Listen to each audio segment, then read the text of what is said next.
Bom dia para você, telespectador, que acordou na manhã desta quarta-feira bem cedinho para acompanhar as principais notícias. Bom dia, Vinícius. Bom dia, Jordana. Bom dia, pessoal de casa. E hoje você vai conferir 5 anos da morte do jogador Fernandão. Passagem de ônibus que tem novamente um aumento. Como investir na Bolsa de Valores. Campanha de vacinação e a importância da vacina. E a greve da Universidade Estadual de Goiás. Você confere agora no Jornal da Manhã.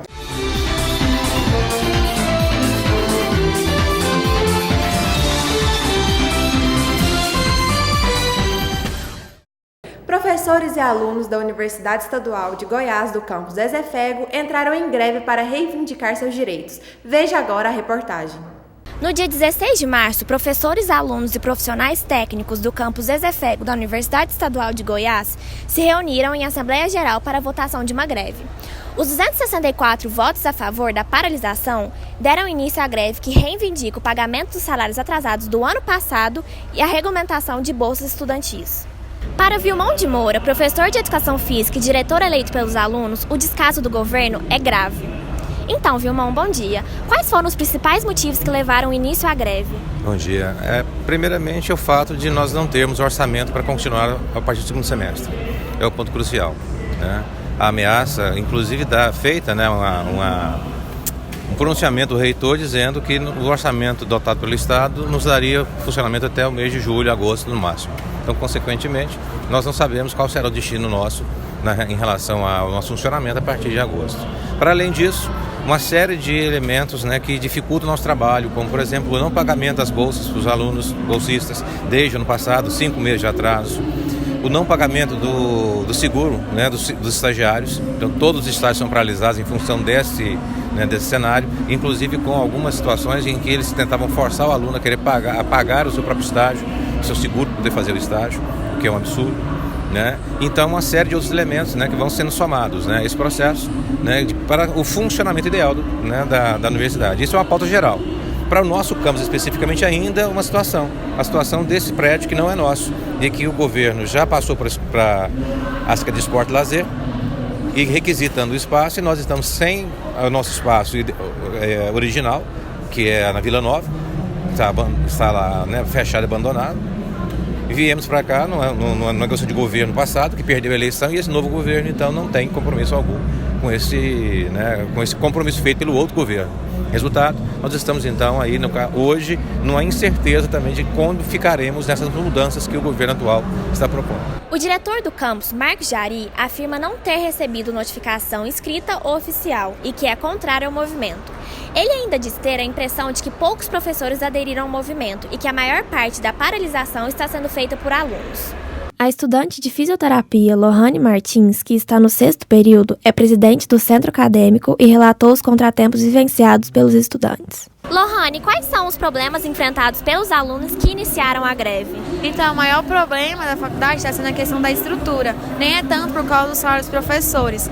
A gente não está com a piscina funcionando, os alunos não estão tendo aula prática, eles sugeriram que a gente pagasse por fora. As salas de aulas não tem porta, não tem ventilador, não tem quadro. Lá em cima na quadra está rachando, na clínica escola rachou o teto e quase caiu em cima dos pacientes. Então, a nossa maior indicação é sobre a estrutura da faculdade. Também estão sem receber bolsa. A universidade deve mais de 900 mil, R$1.900 de bolsa para os alunos. A gente está sem o seguro do estágio.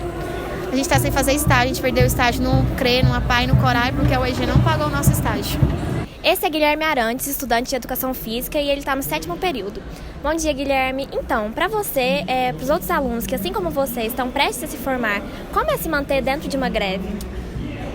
Bom, eu acho que o mais difícil de uma greve, eu acredito que não só de uma greve, mas de todo tipo de mobilização, é fazer as pessoas estarem ativas no movimento. Igual, no meu caso, eu que já estou formando, né, e acredito que grandes mudanças que vão ocorrer na nossa universidade, provavelmente eu não vou colher esses frutos, não vou colher essas consequências, mas isso vai acarretar principalmente o pessoal que está entrando agora, né, e infelizmente, geralmente essas pessoas que estão entrando, elas são menos instruídas do que está acontecendo na universidade, então a gente tem essa dificuldade de certa forma, manter todas as pessoas ativas no movimento, estarem participando, estarem reivindicando seus direitos, né, Eu acho que essa seria a proposta mais difícil dentro de uma greve e dentro de qualquer tipo de mobilização, né, no caso. E para você, quais são as expectativas do desfecho do UEG em movimento? Bom, eu acho que seria um pouco utópico, né, de pensar, por exemplo, na resolução de todas as nossas pautas, tanto quanto as dos professores, dos técnicos administrativos e também dos estudantes. Pela minha experiência de mobilização, eu sei que, igual como eu falei, isso é um pouco utópico, isso é uma realidade distante, mas assim, eu acredito que seria mais que suficiente se a comunidade, e não só a comunidade, como todos os estudantes e de outras universidades, entendesse o que está acontecendo com a universidade pública do estado de Goiás, né? No sentido de sucateamento da nossa universidade, privatização dos nossos direitos. Então eu acho que, assim, por mais que nossas pautas não sejam atendidas, acho que essa conscientização é um dos melhores frutos que a gente pode colher, sabe? Além das nossas pautas serem resolvidas, é claro. No estado de Goiás, os campos que também estão de greve são de Itapuranga, Itumbiara e Uruaçu. Por volta das 15 horas, alunos e professores se juntaram para uma manifestação que seguirá até a Praça Cívica. A Gabriela Menin veio ao nosso estúdio para comentar mais sobre as mudanças anunciadas pelo Ministério da Educação. Nessa semana, o Ministério da Educação bloqueou uma parte do orçamento das 63 universidades e dos 38 institutos federais de ensino. O corte, segundo o governo, foi aplicado sobre gastos não obrigatórios, como água, luz, terceirizados, obras, equipamentos e realização de pesquisas. Despesas obrigatórias, como assistência estudantil, pagamento de salários e aposentadoria, não foram afetadas. No total, considerando todas as universidades, o corte é de 1 bilhão e 700 milhões, o que representa 25% dos gastos não obrigatórios e 3,5% do orçamento total das federais. Começou no mês de abril a campanha nacional de vacinação contra a gripe. A importância da vacina e mais sobre os riscos com a nossa repórter Maria Paula. A campanha de vacinação para a gripe iniciou no mês de maio em Goiás e na última segunda ela foi aberta para todo o público, além dos de risco. Está acontecendo em Goiânia a campanha de vacinação e nós estamos aqui com a enfermeira Margarida Martins para falar sobre como funciona essa campanha. Essa campanha ela é destinada aos grupos de risco, né, que podem adquirir o vírus H1N1. Dentre os grupos de risco estão as pessoas idosas, crianças, gestantes, puérperas, trabalhadores da área da saúde, professores, né, que é grupos selecionados para serem vacinados devido ao contato com maior número de pessoas e baixa imunidade. E qual a importância da vacinação?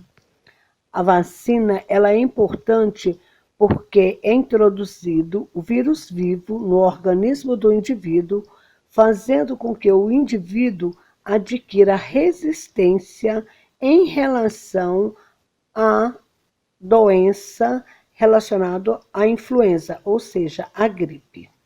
E quais são os riscos que correm as pessoas que não vacinam? De desenvolver, né, a gripe com o vírus H1N1 e, geralmente, o desenvolvimento desta doença, ela acarreta outras comorbidades nos indivíduos. E no próximo bloco você confere a agenda cultural para este mês, as informações do aumento de valor da passagem de ônibus e também como e quem deve investir na Bolsa de Valores.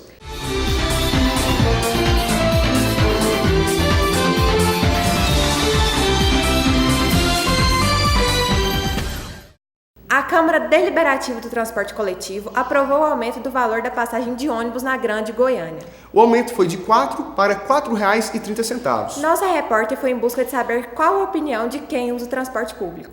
A Câmara Deliberativa do Estado de Goiânia aprovou nesse último dia 17 a alteração do preço da passagem de ônibus. A passagem de ônibus aumentou de R$ 4,00 para R$ 4,30. E aí conversamos com a aluna Gabriela Loures para saber quais foram os impactos na vida dela desse aumento. Afetou diretamente, inclusive, porque a gente, por exemplo, tem que gastar quase R$10 por dia só para vir para a faculdade, para voltar.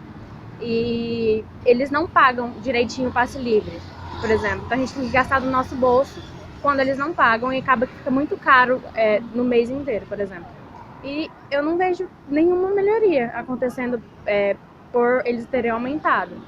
Então eu acho que é muito ruim. Acho que estava muito caro já, R$4, aumentar para R$4,30 já é absurdo. A Leia Coelho está aqui para nos dizer o que de melhor tem para se fazer com a programação desta semana. Bom dia! Nesta quinta-feira, show das patroas com Marília Mendonça e Maiara Maraíza no Parque Exposição de Goiânia. Também no Parque Exposição, a Sunset do Hugo Guilherme com participação do cantor Ferrugem. Os preços variam de R$20 a R$100.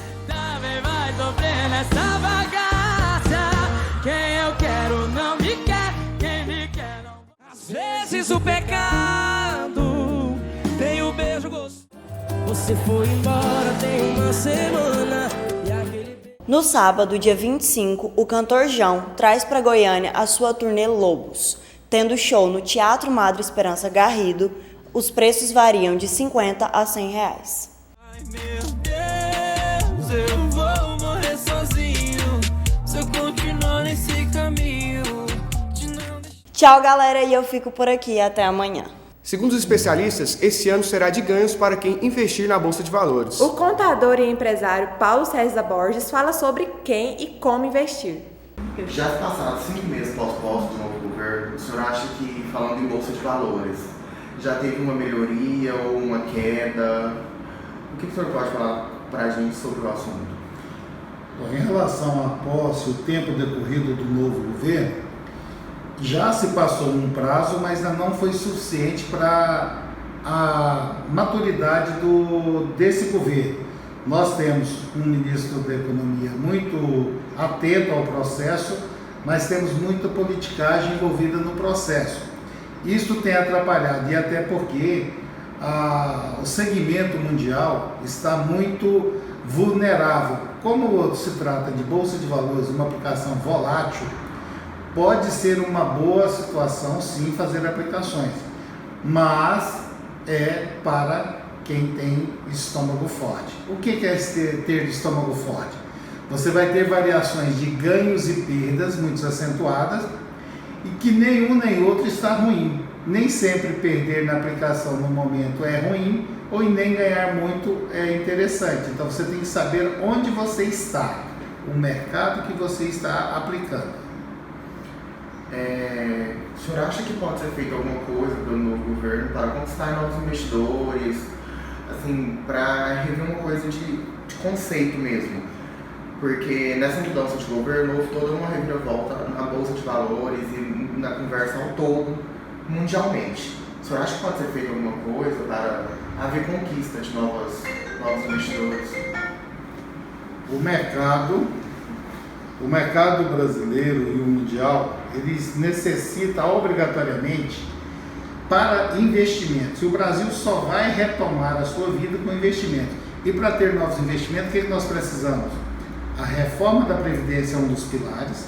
A outra é a reforma tributária, que nós precisamos dar transparência ao mercado mundial para que os investidores venham, e não apenas os especuladores. Nós precisamos de investimento fixo no país e não apenas especuladores. Porque o juro do país, quando está muito alto, os especuladores vêm, aplicam os seus recursos, pegam os rendimentos e vão embora. Agora nós precisamos de investimento em infraestrutura, produção, manufatura. Isso é que vai dar segmentação e estrutura para o país. Caso contrário, nós vamos ficar nessa mesmice que nós estamos até hoje. A Bolsa de Valores é aberta para todas as pessoas ou tem uma restrição? A Bolsa de Valores é aberta a todos quem quiser investir.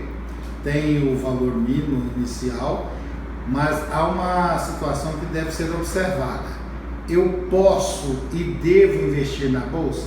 Sim, é bom, é importante, posso e devo. Mas é simples? Não é simples. É seguro? Se você tiver conhecimento de mercado, é uma operação que nem você tendo conhecimento, ela dá segurança total, pois você está trabalhando com o mercado volátil. As ações sobem e descem de acordo com o humor de mercado. Principalmente por isso você deve trabalhar com análise fundamentalista ou análise grafista. A fundamentalista, que você vai estudar os fundamentos da economia dentro do mercado, onde que está cada situação, e os grafistas que trabalham com gráficos das empresas. Como funciona o gráfico da empresa? Ela tem queda, ela tem sazonalidades, ela não tem sazonalidades? Então, tudo isso requer uma atenção muito grande. Paulo, eu arrumei aqui um gerente do banco que vai me auxiliar. Corra de gerente de banco. Gerente de banco não conhece operação de bolsa. Então, se você for, abra uma conta numa corretora de valores. A partir da corretora de valores, você começa a operar. E pegue corretora de valores com renome, que dê segurança para vocês. Não trabalhe com corretoras de aventureiros. A seguir, 5 anos após a morte do jogador Fernandão, uma reportagem em memória do ídolo de futebol que deixou saudades.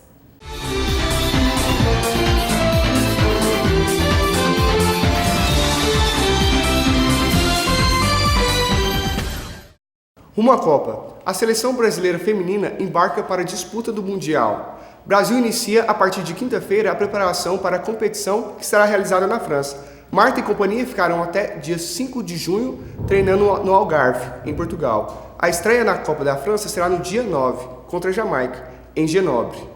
No grupo C, o Brasil também enfrentará Austrália e Itália na primeira fase. Nesse mês de junho se completa 5 anos da morte do jogador Fernandão. A repórter Gabriela Jales entrevistou a filha dele para relembrarmos a importância dele tanto no futebol quanto na vida dos familiares.